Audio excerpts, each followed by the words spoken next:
خوش آمدید. اور یہ فروری کا مہینہ ہے اور میں اپنی لمبی چھٹیوں سے واپس آیا ہوں. درمیان میں ایس اے ٹی کے پرابلمس کر رہا تھا اور اب میں فزکس پر کچھ کام کروں گا. اور اب تک ہم نے پروجیکٹائل موشنز پر پرابلم کیے ہیں اور اس میں کچھ چیزیں کلف سے گرائیں اور کچھ 2 ڈائمینشنل پروجیکٹائل موشن کی بھی بات کی, ایکسلریشن کی بھی بات کی. اور اب میں آپ کو نیوٹن کے 3 جو لاز ہیں ان سے انٹروڈیوس کروانے جا رہا ہوں. اور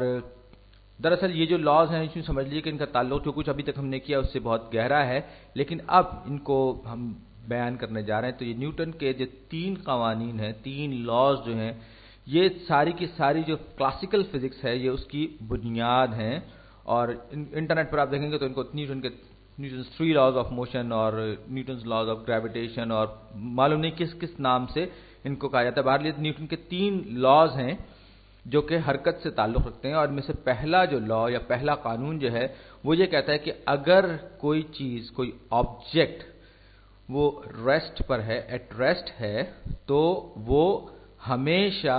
ایٹ ریسٹ رہے گا, یعنی کہ ساکن رہے گا, اپنی جگہ سے ہلے گا نہیں. اور اسی کا دوسرا حصہ یہ ہے کہ اگر کوئی آبجیکٹ موشن میں ہے تو وہ ہمیشہ موشن میں رہے گا, اسٹے ان موشن. آپ بعض جگہوں پر یہ بڑے انسٹرکٹیو اسٹائل میں لکھے ہوتے ہیں, لیکن بہرحال یہ اس طرح سے بتانا ضروری ہے. تو آپ یہ سوچیں گے یہ تو بڑی عام سی بات ہے کہ اگر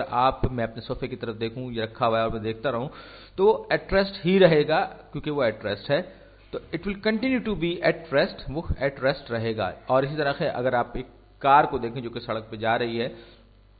گرین لائٹس نہیں ہے, اور تو وہ موشن میں ہے تو وہ موشن میں ہی رہے گی, وہ رکے گی نہیں جب تک کہ کوئی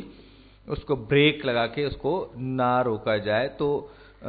یا کچھ اور ایسی بات ہو جائے. تو کہنے کا مطلب یہ ہے کہ آپ کہیں گے یہ اتنی آبویس سی باتیں, اتنی عام سی باتیں تو سب کو پتہ ہیں, تو یہ اس کے لیے نیوٹن کو اتنا واویلا کیوں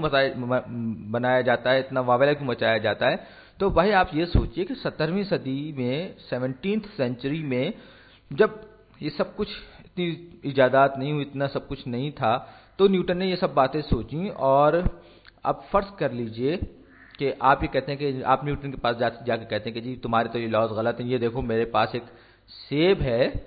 جو میں نے اپنے ہاتھ میں پکڑا ہوا ہے, ہاتھ میں پکڑا ہوا ہے اور یہ ایٹ ریسٹ ہے, یہ میرے ہاتھ میں ایٹ ریسٹ ہے, ساکن ہے, رکا ہوا ہے, یا کوئی بھی آبجیکٹ ہے, سیب ہے یا کچھ اور بھی چیز ہے, یہ ایٹ ریسٹ ہے. اب اگر میں اس کو چھوڑ دیتا ہوں کیا ہوگا, یہ نیچے گرے گا.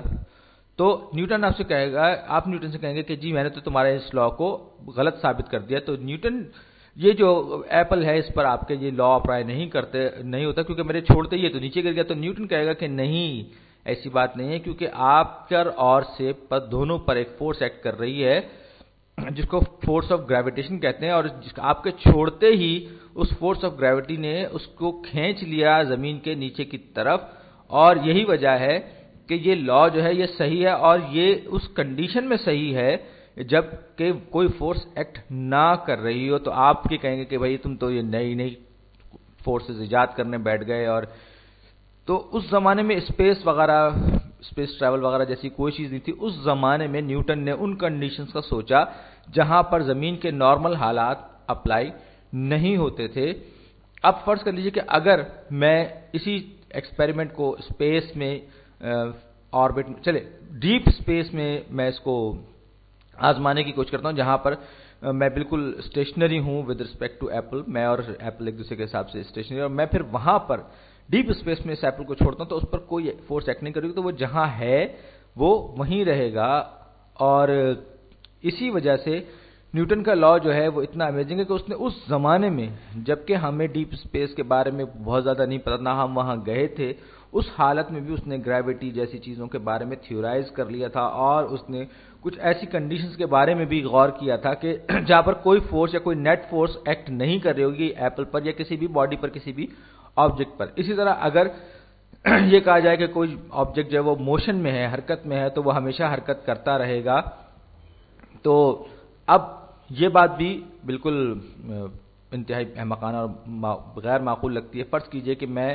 یہ کہوں کہ جی یہ بات بھی غلط ہے کہ اگر میں میرے پاس ایک رولنگ بال ہے یا ایک گیند ہے میرے پاس, فرض کر لیجئے جسے میں اونچی سی جگہ کسی پہاڑی پر یا ٹیلے پر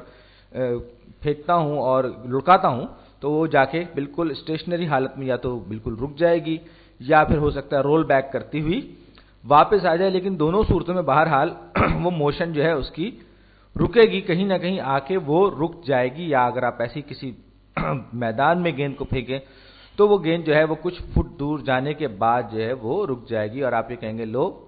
یہ تو جو آپ کا جو نیوٹن کا جو دوسرا کا جو قانون ہے اس کا دوسرا پارٹ بھی جو ہے وہ غلط ثابت ہو گیا. لیکن وہاں پر بھی گریوٹی کی فورس بھی ہے، فورس آف فرکشن بھی ہے، اور پھر آپ کہیں گے لو بھائی نیوٹن نے تو ایک بار پھر عجیب عجیب قسم کی جو ہے فورسز ایجاد کرنا شروع کر دی صرف اس لیے کہ اس کا قانون جو ہے اس کا لا جو ہے وہ ہولڈ کر جائے. ایسی کوئی بات نہیں ہے، کیونکہ بہرحال اس نے جو چیز سوچی، اس نے کہا کہ ایک ایسی جگہ ہو یا ایک ایسا فریم آف ریفرنس ہو، کوئی ایسی جگہ ہو، کوئی ایسا مقام ہو جہاں پر یہ کنڈیشنز اپلائی ہوتی ہیں. ظاہر بات اگر آپ ڈیپ اسپیس کی بات کریں گے اور وہاں پر کسی چیز کو آپ دھکیلیں گے، دھکا دیں گے، تو وہ ہر مسلسل آگے بڑھتی چلی جائے گی کانسٹنٹ ویلوسٹی سے یہاں تک کہ وہ کسی چیز سے نہ ٹکرائے. تو یہ تھا نیوٹن کا پہلا لا، اور یہاں پر اس نے کہا frame of reference, inertial frame of reference. اچھا، فریم آف ریفرنس جو ہے وہ ایک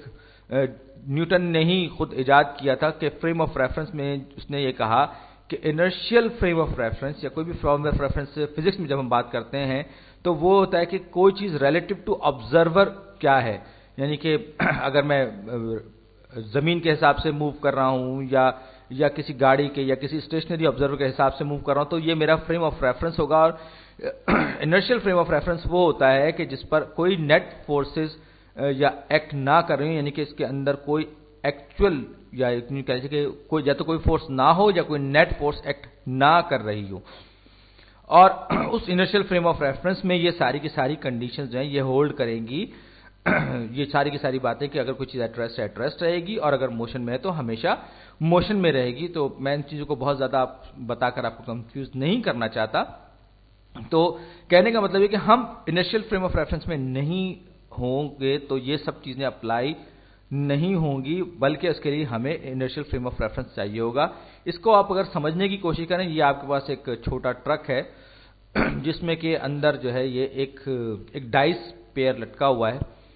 اور یہ گاڑی جو ہے کانسٹنٹ ویلوسٹی سے جا رہی ہے، یہ کانسٹنٹ اسپیڈ سے کسی ڈائریکشن میں جا رہی ہے. تو اب ایک دم سے ایکسلریشن بڑھانے کے سے کیا ہوگا کہ یہ ڈائس جو ہے یہ پیچھے کی طرف ہو جائے گا، اور اگر آپ اس ٹرک میں بیٹھے ہوئے تو آپ کو لگے گا کہ یہ، اور باہر کا آپ کو کچھ نظر بھی نہیں آ رہا تھا، آپ کہیں گے یہ کیا ہوا، ایک دم سے یہ پیچھے کیوں آ گیا. اگرچہ آپ کو وہ فورس آف ایکسلریشن جو ہے اس کا نتائج آپ کو اپنے سینے پر بھی محسوس ہوں گے، لیکن ساتھ ہی ساتھ آپ کو یہ ڈائس بھی پیچھے کی طرف کھسکتا ہوا محسوس ہوگا. تو آپ کہیں گے لو یہ نیوٹن کا جو لا ہے یہ تو ہولڈ نہیں کر رہا. لیکن حقیقت یہ ہے کہ اگر آؤٹ سائڈ سے باہر سے کوئی شخص دیکھ رہا ہو تو آپ کو وہ لگے، اس کو وہ محسوس کر رہا ہوگا کہ گاڑی نے ایکسلریشن لیا ہے، گاڑی نے اپنی سپیڈ بڑھائی ہے. لہٰذا آپ کا جو فریم آف ریفرنس ہے جو کہ پہلے کانسٹنٹ ویلوسٹی کی فارم میں تھا وہ اب انرشیل فریم آف ریفرنس میں نہیں رہا ہے بلکہ ایکسلریشن بڑھنے کی وجہ سے وہ چینج ہو گیا ہے. لہٰذا یہ گاڑی جیسے ہی اس کی ویلوسٹی آگے بڑھے گی یا وہ ایکسلریشن گین کرے گی تو انرشیا کی وجہ سے یہ جو چیز ہے یہ پیچھے کی طرف جائے گی، یعنی کہ فریم آف ریفرنس جو وہ انرشیل فریم آف ریفرنس نہیں رہے گا. اور یہی وجہ ہے جب ہم نیوٹن کے لاز کی بات کرتے ہیں تو ہم یہ کہتے ہیں کہ یہ ہولڈ کرتا ہے یہ لا، لیکن انرشیل فریم آف ریفرنس کی صورت میں یہ ہولڈ کرتا ہے، یعنی کہ یا تو آپ کانسٹنٹ ویلوسٹی سے موو کر رہے ہوں یا آپ کے اوپر نیٹ فورسز جو ہیں وہ زیرو ہوں. بہرحال یہ بہت کنفیوزنگ سی چیز لگتی ہے، اور میرا خیال ہے کہ میرے ویڈیو کا وقت بھی اب ختم ہونے جا رہا ہے. بس فریم آف ریفرنس کے بارے میں بات یاد رکھیے کہ اس کا تعلق آبزرور سے اور جو چیز آبزرو کی جا رہی ہے اس سے ہوتا ہے، اور فریم آف ریفرنس جو ہے وہ بہت امپورٹنٹ ہوتا ہے. فریم آف ریفرنس تبدیل ہونے سے رزلٹ تبدیل ہو سکتے ہیں. اگلی ویڈیو میں آپ سے ملاقات ہوگی. شکریہ.